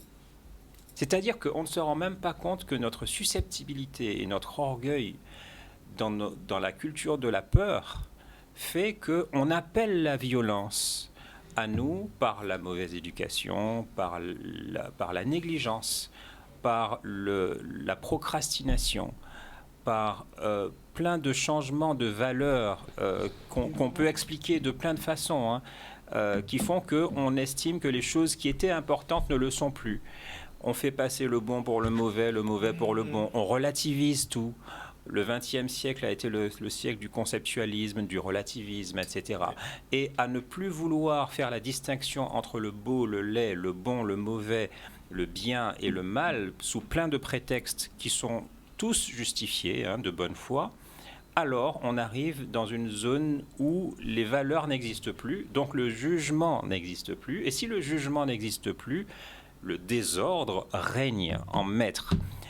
Et mon histoire, c'est celle d'une maman qui rentre du marché avec ses 2 enfants dans une rue qui peut être n'importe quelle rue du monde.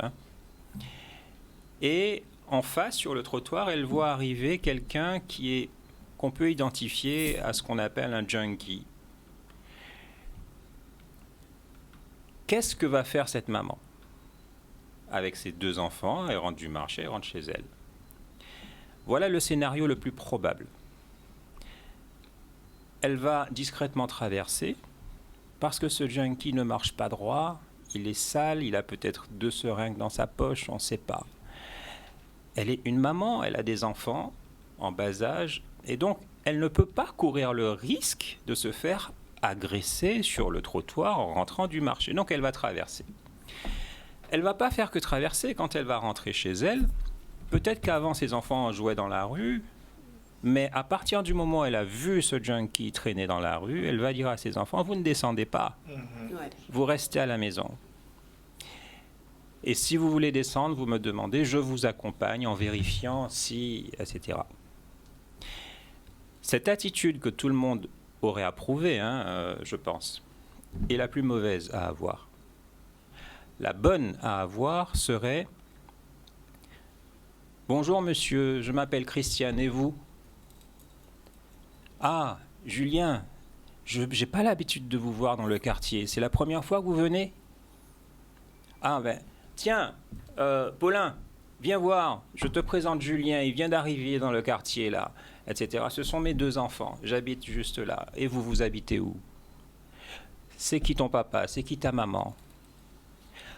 Quand une dame pose cette question à un homme drogué ou indigent, parce qu'il a l'air drogué, mais peut-être qu'il n'est pas drogué, peut-être qu'il est juste pauvre, au chômage, indigent. Elle prend le pouvoir sur la communication. Elle appelle tout de suite un voisin pour ne pas rester seule à parler à cet homme. Et elle fait valoir dans son quartier la bonne façon de considérer dignement et respectueusement un être humain, avec le soutien de ses voisins, en ne se laissant pas envahir par la délinquance. Parce que quand on laisse la place libre à un délinquant dans la rue, Demain, il revient avec 5. Et après, il y en a 50. Et quand on rentre chez soi, on fait quoi?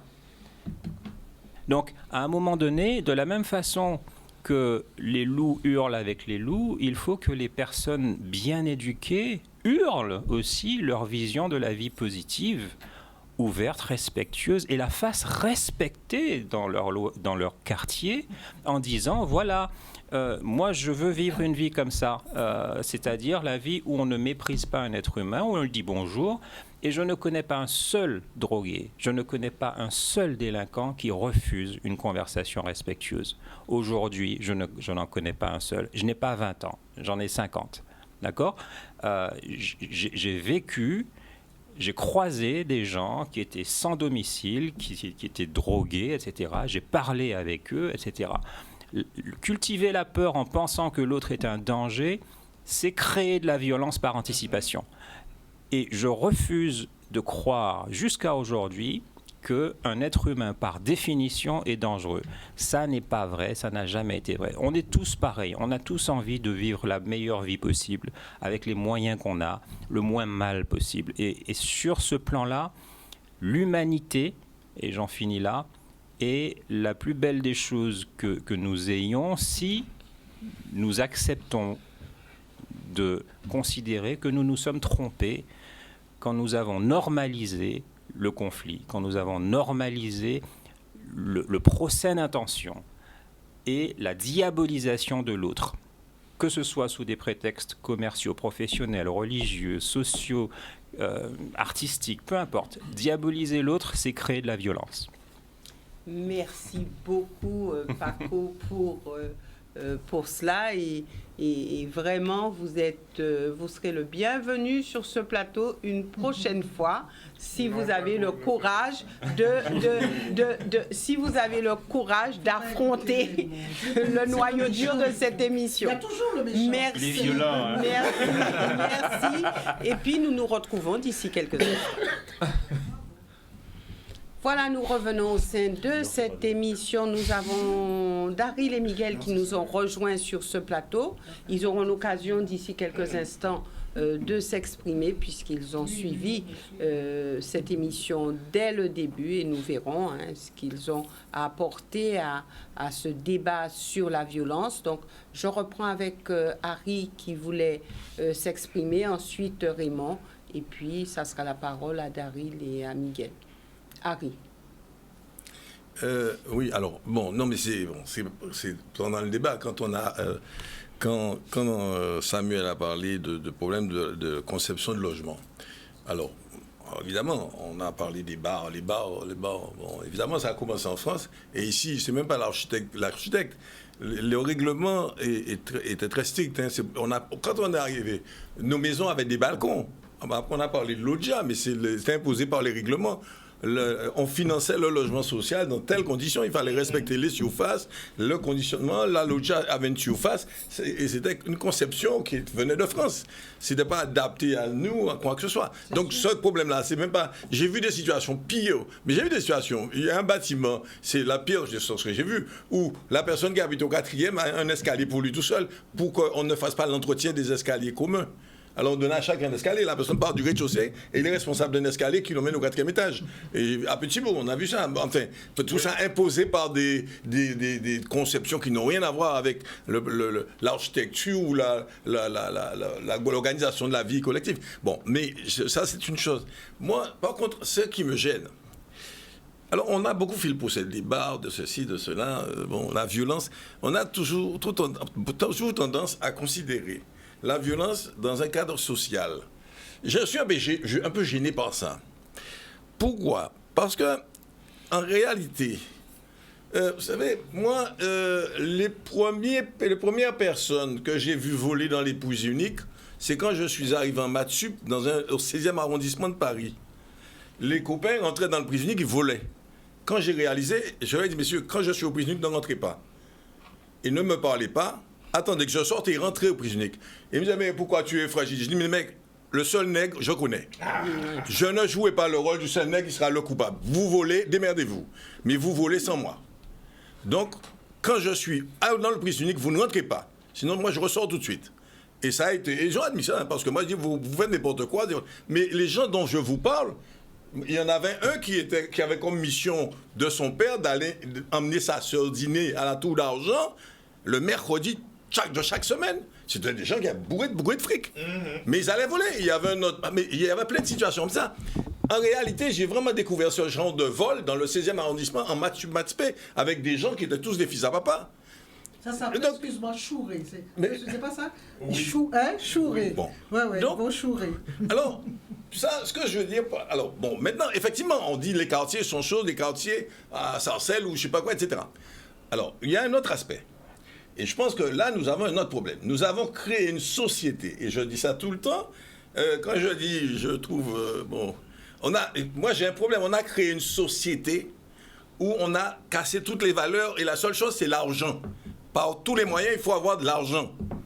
Mais les truands d'aujourd'hui, le voyou d'aujourd'hui, on a tendance à faire comme si il est obligatoirement l'enfant de parents pauvres. Il y a un paquet d'enfants de bourgeois qui sont des délinquants, drogués, tout ce que vous voulez. Ce n'est pas une question... Moi, je connais des enfants de femmes de ménage qui sont excellents et qui ont bien réussi leur carrière et qui ont été bien éduqués. Mais je connais un paquet d'enfants, d'entrepreneurs qui ont bien gagné leur vie, qui ont piscine, tout ce que vous voulez, et qui sont en difficulté. Donc, le problème, pour moi, il ne se pose pas comme ça. Je n'aime pas le côté... On a l'impression que sortant d'une situation sociale difficile égale... Obligatoirement, c'est là la violence, le voyou. Je ne suis pas d'accord avec ça. Non, mais je préfère préciser ça parce que non, mais quand on parle, parce que déjà quand on parle de quartier, parce que moi, là où j'ai un problème, c'est que le problème qui se pose dans un quartier de bar, dans le 93 en France ou ici, dans les quartiers ici, pour moi, le problème ne se pose pas lié à un problème de niveau social ou niveau. C'est pas le niveau social en tant que tel qui pose ce problème-là. C'est un environnement de façon... Enfin bon, ça me fait penser à une anecdote. Mais c'est vrai que c'est une question pour moi qui est plus d'environnement et je ne voudrais pas qu'on puisse penser que la violence se situe est proportionnelle à une appartenance de niveau social. Ça n'a rien à voir. On n'est pas du tout dans ce cadre-là. Moi, je pense qu'il faut totalement... C'est pas du tout le propos. Raymond. Je me permets quand même parce que oui, non, mais je pense qu'il faut préciser ça. Je pense que c'est important. Le propos n'était pas de dire que la violence est l'apanage d'une classe sociale ou d'une partie de la population à raison des revenus ou des ressources. C'était pas du tout ça le propos. Le propos était on parle de la société guadeloupéenne telle qu'elle l'est. On parle aussi, à certains moments, d'une délinquance qu'on a l'occasion, et Vita est à côté de moi, elle pourra confirmer ce que je dis, mais moi je sais que quand je vais en comparution immédiate, quand je descends dans les geôles du tribunal judiciaire, quand je fais des permanences pénales, souvent des permanences pénales pour mineurs, je ne dis pas que c'est un profil archétype, mécanique, systématique de la personne à qui j'ai affaire. Mais ce que j'observe, c'est qu'il y a une majorité de personnes qui, effectivement, sont issues d'une certaine classe de la population et qui, mécaniquement, ont souffert d'un certain nombre de dispositions, et je ne parle pas de prédisposition à l'infraction, mais je dis que notre société produit aussi un certain nombre de violences qui aboutissent à générer de la violence. Oui, et qui aboutit à générer chez ces personnes-là des actes violents à un moment donné. Et là où je te rejoins, et je suis totalement d'accord, quand tu vas sur des violences intrafamiliales, des violences conjugales, souvent, ce qui se passe, c'est que dans des personnes qui sont plus aisées, ces violences-là se disent moins souvent. Parce qu'il y a, dans cette société de l'interconnaissance, il ne faut pas qu'on sache qu'il y a fait en disant qu'azan. Donc oui, la violence n'est pas du tout l'apanage d'une classe de la population, elle est dans toutes les strates et elle est consubstantielle de l'humanité. Là-dessus, on est d'accord. Merci. Je reviens sur parce que Evita a commencé à parler de la cause. Et en fait, ça va rejoindre ce que vient de dire Harry. Pardon. En fait, la difficulté qui est la nôtre, c'est que nous n'avons jamais pu penser ni notre habitat, ni notre projet de société par nous-mêmes. Donc, ce qui fait que lorsque c'est l'autre qui pense ta société, forcément, il va la penser en fonction de ses références. La question de l'habitat, pour moi, n'est qu'un pis-aller. Parce qu'en fait, lorsqu'on va appliquer chez nous l'insertion par le logement, et tu l'as dit très bien, la dernière fois, j'ai repris quelqu'un qui me parlait qu'il ne faut pas qu'il y ait trop de logements sociaux dans une collectivité. Et je lui dis, je suis désolé, c'est le financement qui est social. C'est que le financement. Le bâtiment, il reçoit tous les publics. Mais en fait, il y a un certain nombre de représentations qu'il faut déconstruire. La deuxième chose, c'est qu'on a toujours pensé que dès lors qu'on crée une zone résidentielle pour un public donné, il faut effectivement l'appauvrir en structure. Comment on explique toujours que les logements qui reçoivent les populations les plus fragiles, autour, tu n'as pas une alimentation de qualité. Tu vas trouver des petites surfaces de libre-service, mais c'est très excentré par rapport aux lieux où ils pourraient faire des économies d'échelle. Généralement, ce sont des lieux très mal desservis en transport collectif. J'ai toujours pas compris pourquoi. Et troisièmement, on s'accorde le mélange des gens qu'on ne ferait pas dans un autre On parle de mixité. Non, on ne va pas parler de mixité. Parce que là, on parle aujourd'hui de plus en plus de mixité. Le droit de pas être d'accord. Oui. Non, c'est Continuez, cher ami. Le tantra de Gandhi qui revenait. Oui. Mais là où je voulais venir avec toi, c'est ce qu'a dit Paco tout à l'heure. On est entré, et toi, Harry l'a dit aussi, les années 2000 nous ont ramené les reliquats d'une société de conceptualisation. Alors, le bien parler, c'est de toujours utiliser des concepts. Mais en fait, ce sont des vraies personnes qui vivent dans ces trucs-là. Parce que toi, Yvelise, tu as besoin de te reposer le soir. Dans la mixité sociale, on te met mon voisin, mais moi, je suis libre penseur. Et moi, c'est à 1h du matin que je vais écouter Bob Marley pour rassembler mes chakras. Est-ce que tu penses que cette mixité-là, elle va te plaire? Non. Et tu seras la première Tu fais les questions et les réponses. Oui, puisqu'elle m'a parlé de mixité sociale et de conception. Généralement, lorsqu'on travaille à 1h du matin, Bob Marley, c'est pas le bienvenu. Hein? Les textes, c'est plutôt assez les textes sont beaux quand même. Oui, mais tu vas rentrer. Il n'amène pas la colère ni la frustration. Elle va sortir de chez elle plutôt en mode ACDC que mon cher voisin, il serait de bon ton et de bon aloi que tu puisses baisser ce Bob Marley. Au demeurant que je trouve fort agréable en termes de sonorité à mes oreilles, mais demain matin, je dois m'acquitter d'une journée de travail et je dois quitter ce beau logement qui m'a été alloué. C'est bien dit et le voisin répond... Kaibéo.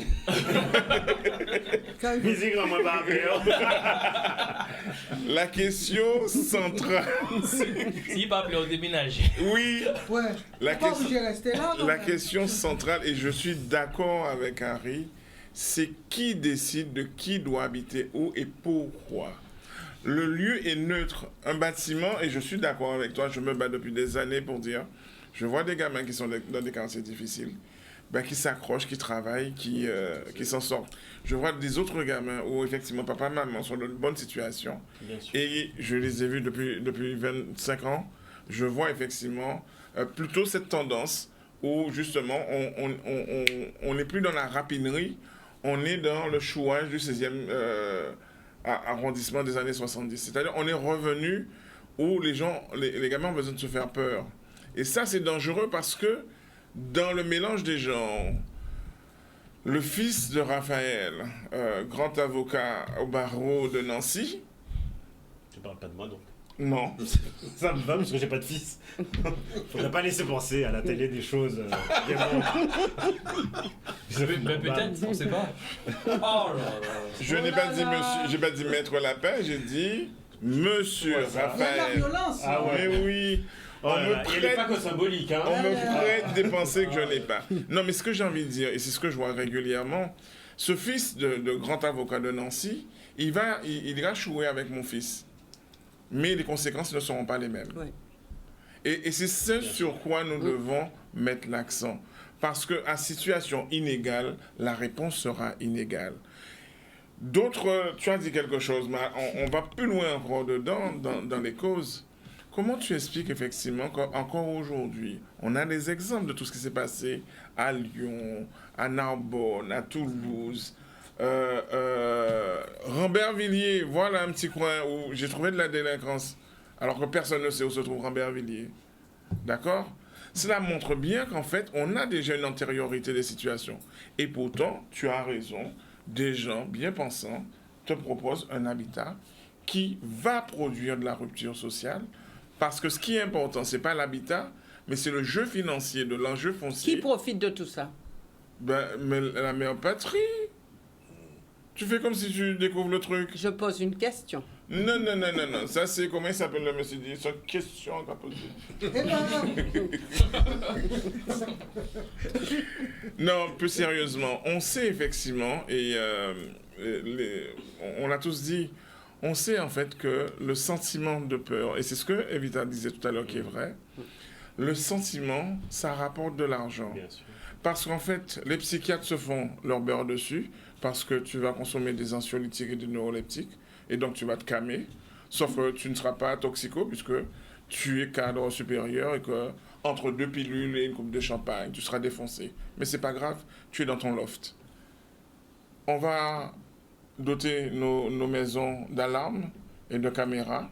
Tu auras même une caméra sur ton smartphone, parce que là, tu es avec nous, mais tu stresses effectivement de savoir si peut-être on ne va pas pénétrer chez toi. Et en fait, le sentiment, il est encore plus exacerbé avec l'hypercommunication. Comment tu expliques qu'une affaire qui s'est déroulée ce week-end, tu le retombes sur toutes les feuilles?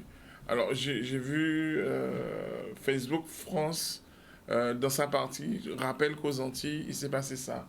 En fait, tu as une amplification d'une même information que tu aurais pu produire une seule fois, mais que tu réitères. Lorsque on va arrêter les protagonistes, tu vas relancer encore cette histoire. Non. Lorsque le procès va se... Et en fait, c'est cette hyper-exposition qui laisse à croire qu'on ne peut pas sortir en Guadeloupe. Et je suis d'accord avec Evita, on peut encore aller à 1h du matin sur une plage sans se faire agresser. Parce que je le vois régulièrement, les touristes qui ne sont pas au courant du tout de la réalité du pays, eh bien, tu vas à, comment ça s'appelle, Porte d'Enfer Moule, le spot des bœufs tyrans, eh bien, va là le soir, tu verras effectivement quand les gens font du surf. Tranquillement, les doigts dans le nez. Il n'y a que toi qui es cafétré chez toi, tu as peur. Oui, on va mettre. Tu es comme une mangouste, là, mangoustif en plus. Tu es là, oui, tu as peur. Tu as peur de quoi? Il faut qu'on soit sérieux dans ce pays. Et il faut qu'on dise une dernière chose, ce sont des adultes qui commettent il y a très peu de jeunes qui font des crimes. Il faut qu'on revienne sur l'âge des gens. Et on a galvaudé l'expression jeune à toutes les sauces. Il va falloir qu'on ait un discours précis. Parce qu'en fait, lorsqu'on regarde bien, nos prisons ne sont pas remplies que de jeunes. Donc vous avez effectivement des adultes qui commettent effectivement des infractions. Et il faut qu'on arrête effectivement cette espèce de discours généraliste. La dernière fois, j'ai fait une boutade qui n'en était pas une, et je disais, monsieur, on n'est pas encore au stade de Marseille. Hein. En fait, Marseille, on n'en parle pas parce que c'est Marseille. Mais dès que 2 poules game se tuent en Guadeloupe avec un tranchoir pour pouvoir faire du foie gras, avec un canard, on retrouve ça 50 fois sur le journal. Il faut qu'on arrête aussi, nous-mêmes, de cautionner cette histoire-là, à répéter inlassablement. Et la dernière chose que j'ai envie de dire, la dernière... Il veut parler de plus. Attends, je te donne. Il attend. On a dit quelque chose qui a son importance. Il va falloir qu'on redéfinisse pour tout le monde la notion de monoparentalité. Il y a 3 grandes situations de monoparentalité. Celle qui est choisie, c'est-à-dire que tu as des mamans et ou des papas qui décident effectivement d'élever seuls leurs enfants, soit parce que la maman est séquelée, soit parce que le papa est séquelé. Premier cas. Deuxième cas, tu as une monoparentalité de fait parce que simplement ton compagnon, mari, location, il est mort. Oui. De mort violente ou de maladie chronique. Et donc tu te retrouves seul aux commandes de ta famille. Et la troisième monoparentalité, d'accord, elle est accidentelle. C'est-à-dire que toi et moi, on était fous amoureux, mais après, je me suis rendu compte que tu mettais que des perruques et je n'aime pas les femmes à perruques. Mais... Tu t'en es rendu compte bien tard. C'est n'importe quoi. En tout cas, madame est partie parce que... Non. C'est n'importe quoi. Bien. Alors, et ça donne tout cela, donc la morale de tout cela. La morale de tout ça, il faut qu'on ait un discours qui soit précis et qu'on reste sur la sémantique des choses. Qu'on arrête de faire du journalisme, c'est-à-dire ce discours sensationnel. Première, je te dis quelque chose qui m'a choqué. Lorsque... Non, juste pour répondre à ce que... Oui, parce que je veux avoir la morale de tout cela. La morale de l'histoire, c'est que j'arrive au service, mon collègue me dit « Ah, on a décapité quelqu'un en Guadeloupe. » Je dis « Pardon ?» C'est ça, quand même. Toi aussi? Moi aussi. Non, mais c'est faux. Non, c'est pas ce que j'ai. Non, je veux te dire... Mais ça s'est retrouvé dans la presse aussi, hein. Oui, bien sûr. Et tu vois, ma première réaction était de me bloquer. Je fais t'es sérieux? Je dis décapité, c'est épée, c'est hache. Il me dit c'est ce qui est marqué, regarde Raymond. Et je regarde, je dis mais faut que les gens arrêtent. Faut qu'on retravaille. Alors, je peux comprendre, tu as posé la question à qui bénéficie. Je peux comprendre que les gens aient envie de vendre leur journal ou envie de vendre leur écoute. Mais il faut qu'on arrête un peu aussi. Il faut qu'on calme le jeu. Je crois que vous voulez parler. Daryl. Daryl, je suis désolé Daryl. Non, il n'y a pas de souci. Il est très poli, c'est bien. Daryl. Il y a beaucoup de choses qui ont été dites sur ce plateau par rapport à l'intervention de Raphaël Lapin sur le fait que on a trop tendance à se dire que oui, avant, il n'y avait pas cette forme de violence, alors que selon moi, cela a toujours existé au sein de l'humanité, peu importe les générations. Il y a toujours eu des violences qui se faisaient ici, là et tout. Et pour moi, la première chose qui doit être mise en avant, c'est le fait que lorsque tu donnes à manger à un enfant, quand je dis manger, c'est pas que la nourriture, mais au niveau de son éducation, ce qu'il voit à la télé, ce qu'il apprend, son entourage, etc., ben, c'est ce qu'il va récupérer qui fera qu'il va devenir l'adulte de demain. Et selon les contextes, moi je me rappelle quand j'étais petit, il y avait cette émergence du rap dit hardcore, où on te disait que oui, voilà, tu seras un gangster, etc. On faisait beaucoup l'apologie du dollar, d'avoir des femmes nues, etc., les armes, la drogue, etc. Et effectivement, ça a créé une génération qui se sentait, vu qu'il y a toujours cette envie de vouloir un peu se distinguer des adultes, de faire autre chose que l'adulte, de se dire, ben voilà, nous, on sera dans cette tendance-là, alors que les gamins ne savent même pas dans quoi ils s'embarquent, en fait. Et il y a tout un processus qui se met en place,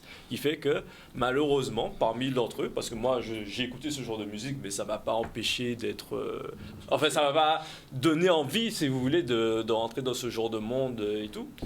Voilà, il y a des dérapages qui fait que, malheureusement, on peut entendre dans des faits divers où un tel, voilà, sous un souci de colère, il a pris une arme et il a tué une personne lambda parce qu'il était énervé.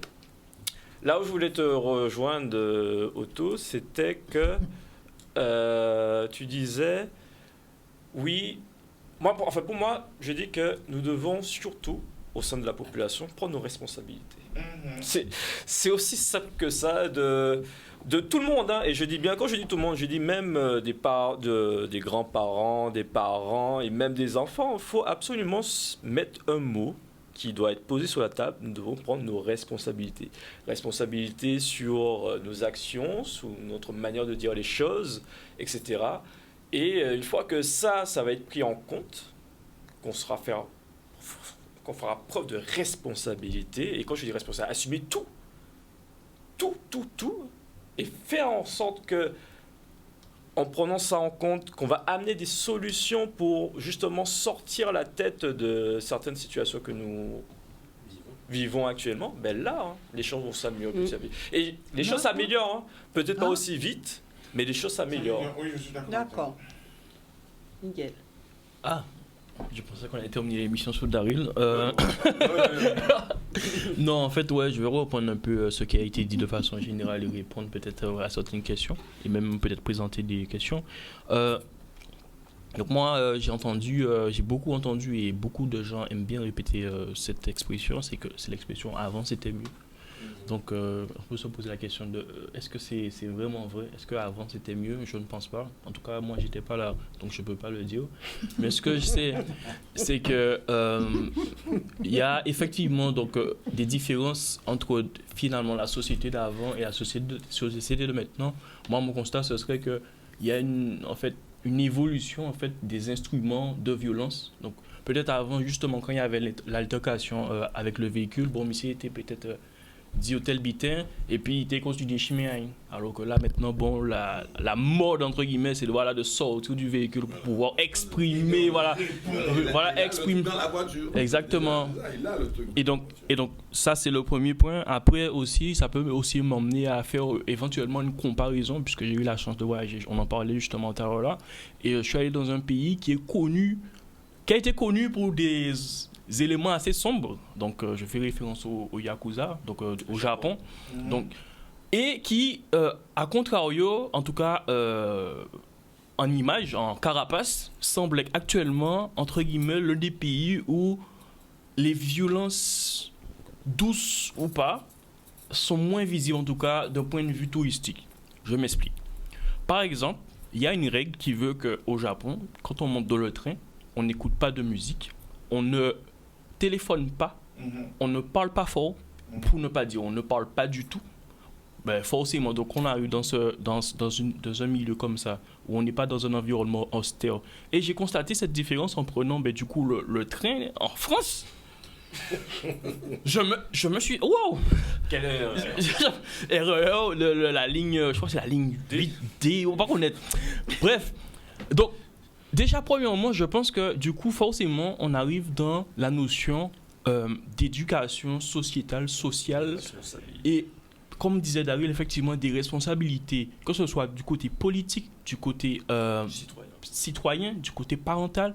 Et donc, dans les zones où il y a justement des concentrations de population, dont on parlait des bars, là, les fameux bars, donc effectivement, ce sont des bâtiments qui ne représentent pas et ne reflètent pas spécialement une spécificité d'une partie de la population, effectivement. On se retrouve plutôt sur une zone où il y a une concentration de personnes, en fait, qui ont déjà, premièrement, des avenirs différents, mais qui ont une éducation qui va tendre à les emmener à faire les mêmes bêtises. Je m'explique. En gros, si tu te retrouves dans un environnement, par exemple, où c'est, on va dire, toxique, forcément, si tu n'as pas des bases solides, que ce soit d'un point de vue biologique, que ce soit d'un point de vue psychologique, que ce soit d'un point de vue de l'éducation, tu vas forcément te laisser influencer ou bien même être le meneur dans ce type de situation. Que tu aies eu une éducation, je ne sais pas quoi, si par la suite, ta mentalité a changé, mais forcément, tu vas te retrouver dans ce genre de dérive. Ce n'est pas spécialement le cas de... Je ne suis pas en train de dire que c'est le cas de l'affaire dont il est question là. Je dis que de façon générale, les violences arrivent par ce biais et sont amenées par des éléments extérieurs. Et la technique, justement, selon moi, ce serait justement de s'inspirer des éléments comme ça, même si on sait que bon, il y a les Yakuza, etc. Mais ce serait, voilà, parce que quand on vient en Guadeloupe, le Okam était misérable. Je suis le premier à le faire de toutes les façons. Le Okam était misérable, boum, boum, boum, boum. Au bout d'un moment, le voisin, là, tous les week-ends, t'as envie de toquer chez lui et lui dire, bon, écoute, on besoin de dormir, madame, moi, longtemps, nous pas vrai, nous, voilà quoi. Donc forcément, mais c'est vrai, c'est une vérité. Et d'un point de vue infrastructure, etc., et la qualité de l'infrastructure, on voit toujours sous ce même exemple que de façon générale, en tout cas moi par rapport à ce que j'ai vu, c'est qu'il y a un respect de l'infrastructure et des équipements qui sont donnés. Donc c'est-à-dire que la façon dont on t'a donné un équipement, mais de par ton éducation, que ce soit de tes parents, de l'État ou de ton entourage, etc., tu ne vas pas le détériorer. D'accord. Donc, oui. Alors, juste avant, il nous reste très peu de temps, puisque nous aurons un deuxième volet de cette émission. C'est pour cela que nous n'avons pas pris d'appel téléphonique. Il fallait vraiment que vous puissiez vous exprimer. Donc, sur le deuxième volet, il y aura des appels téléphoniques et puis nous aurons aussi cette partie solutions. Que faut-il faire? Ou est-ce que, bon, on ne peut plus rien faire? Il faudra vraiment répondre à cela. Et donc, nous ferons un tour de plateau et ainsi, Evita pourra s'exprimer parce que, bon, je vous le dis déjà, elle ne sera pas avec nous mercredi prochain, puisque Evita part pour fêter la Noël, etc., le jour de l'an. Donc elle a décidé de nous changer la date de Noël. Elle a décidé. Donc nous faisons un tour de plateau. Et alors oui. Mais on peut l'essayer. Juste, tu me laisses juste. Je voudrais juste dire parce que c'est évident que c'est un sujet. Après, je te passe la parole, cher Raymond. Pas long, que ça soit pas long. Non, moi, ce que je voudrais dire, c'est qu'indépendamment de tout ce qu'on peut dire sur le plan historique, de notre histoire, etc., sur le plan de l'éducation aussi, dans la mesure où on a perturbé par les valeurs venues d'ailleurs, on a perturbé nos systèmes éducatifs au point que les parents ne savent plus comment éduquer leurs enfants. Il y a tout ce problème. Mais je voudrais, et il y en a d'autres évidemment, parce qu'il n'y a pas eu assez d'accompagnement. Il n'y a pas eu aussi assez d'accompagnement au niveau scolaire. Les mères n'ont pas pris en charge cette question aussi de tenir droit les gamins. Mais je voudrais vraiment dire, et là je réponds à ce qu'ils viennent de dire, personne n'a dit que c'était mieux qu'avant. Mais il faut savoir que ça a changé. C'est-à-dire que l'état mental de celui qui tue, par exemple, n'est pas le même que celui qui pouvait tuer il y a 20 ans. Il y a 20 ans que les pénalistes disaient déjà, attention, quand quelqu'un tuait en Guadeloupe, quand il arrivait devant le tribunal, la cour d'assises, il pleurait. Il se disait, mais qu'est-ce qui m'est arrivé? Comment ça se fait que j'ai tué quelqu'un, etc. Et on a vu petit à petit arriver ceux qui tuaient froidement et qui n'avaient pas d'état d'âme par rapport à ça.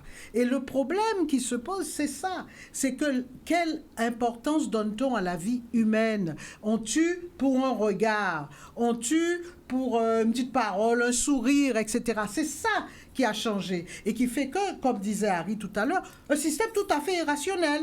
On tue pour n'importe quoi maintenant. Et c'est ça qui est grave dans notre société. Et je voudrais aussi parler d'une chose dont on ne parle pas souvent, mais il faut en parler. Et personne n'a pris la mesure de ça. Ce sont les déportees. Depuis le World Trade Center, les États-Unis ont comme politique d'expulser tous les gens originaires des Caraïbes, de les expulser et qui se retrouvent d'ailleurs dans la Caraïbe. Et ces gens-là, qu'est-ce qu'ils font? Il y en a qui sont reçus ou pas reçus dans leur pays, c'est évident. Il faut bien comprendre qu'en Guadeloupe, par exemple, il y a ceux qui viennent organiser le trafic, par exemple, de drogue. Parce que la drogue joue un rôle important aussi, dans la distanciation par rapport à l'autre. Mais ils viennent organiser, ils ont leur lieutenant et ils s'en vont.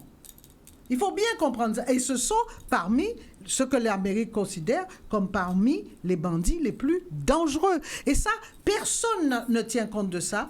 On laisse donc venir, les portes de la Guadeloupe sont ouvertes, on va en Dominique, on revient, personne ne vous contrôle, j'ai connu le cas.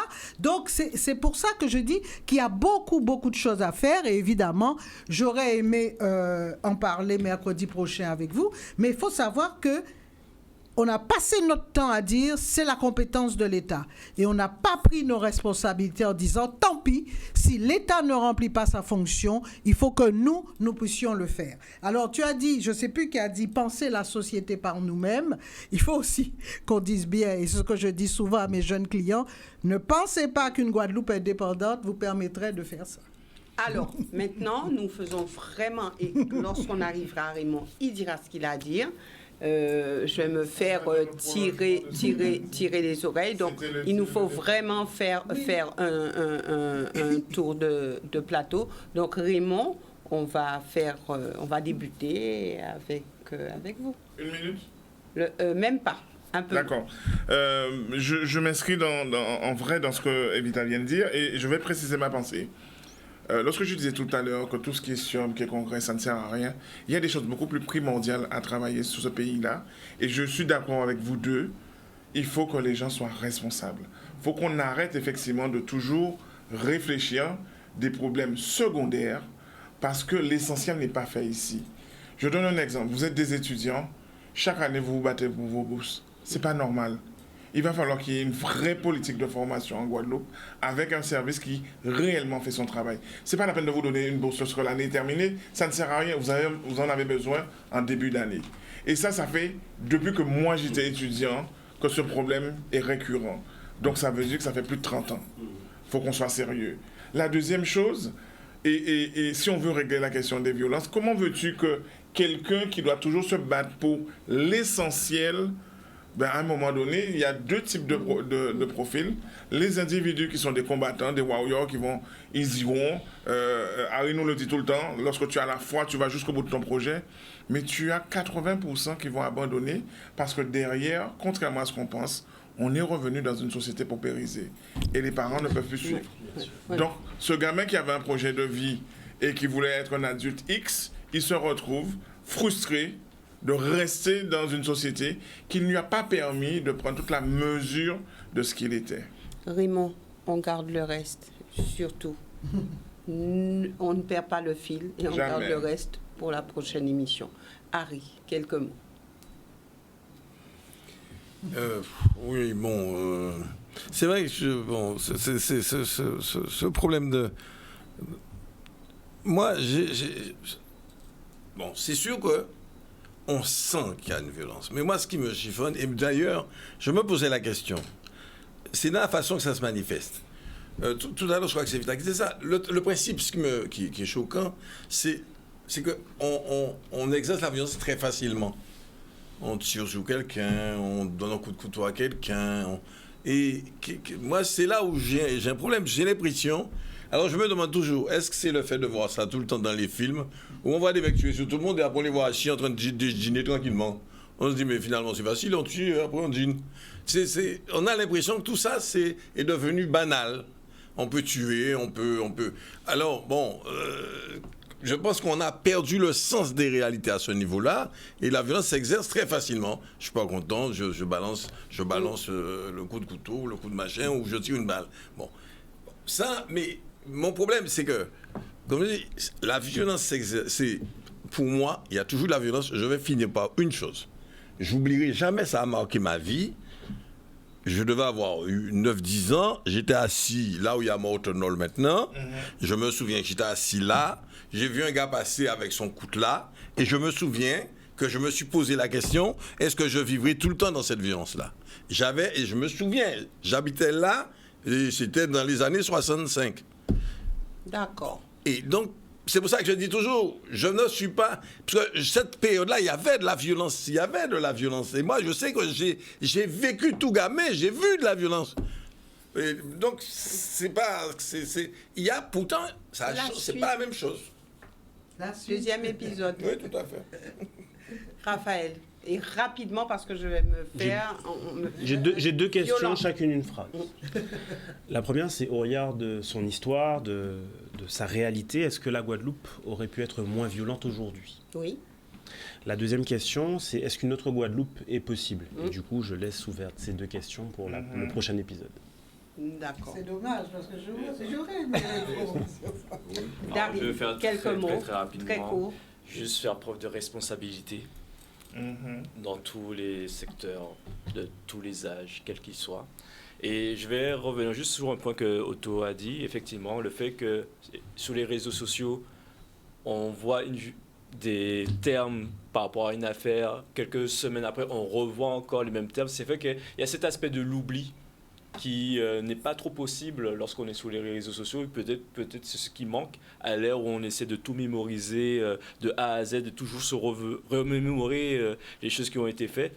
Peut-être que c'est quelque chose qu'il faudrait essayer de mieux encadrer, faire en sorte de mieux nous éduquer vis-à-vis des réseaux sociaux, mieux regarder son téléphone pour pouvoir justement profiter de l'instant T autour de nous. C'est peut-être une démarche qu'il faudrait... La qualité relationnelle. Merci. La qualité relationnelle, voilà. Merci Daryl. Rapidement, Evita, juste quelques mots. Rapidement. Alors, je regrette vraiment de ne pas être là mercredi parce que c'est vraiment la question. Oui. Une Guadeloupe nouvelle, est-ce que elle aurait cette même délinquance? Ça, c'est une vraie question et ça pourrait, la réponse peut-être déchanterait certains, beaucoup. Oui. Et puis moi, je voudrais simplement dire que, en fait, il y a une question aussi que j'espère que vous la... Non, ça mérite quand même un thème à part. C'est la question des prisons en Guadeloupe, qui est vraiment une source de contamination de la délinquance. Ça me paraît nécessaire de faire un thème. N'est-ce pas, cher Raymond, qu'en penses-tu? C'est aussi le nouveau lieu de socialisation. Ce que la société n'arrive pas à faire, la prison le fait. Eh bien, nous en parlerons. Merci Miguel. Alors, très court. Je dirais simplement que la piste que j'ai donnée tout simplement tout à l'heure là, c'est l'éducation. Mais quand on parle de violence, on parle souvent d'éducation, mais on pense principalement à la famille. Et je dirais même plus principalement, puisque bon, on a tendance à stigmatiser voilà, les côtés populaires à la maman. Et je pense qu'on est plus sur un problème d'éducation et de société. C'est-à-dire que c'est notre comportement au sein de la société envers les autres. Voilà, c'est tout ce que j'ai à dire. Merci pour ce beau plateau. Merci aussi à vous, téléspectateurs, de nous suivre et surtout ne soyez pas frustrés puisque sur le deuxième volet, vous aurez la possibilité de vous exprimer. Excellente soirée à tous.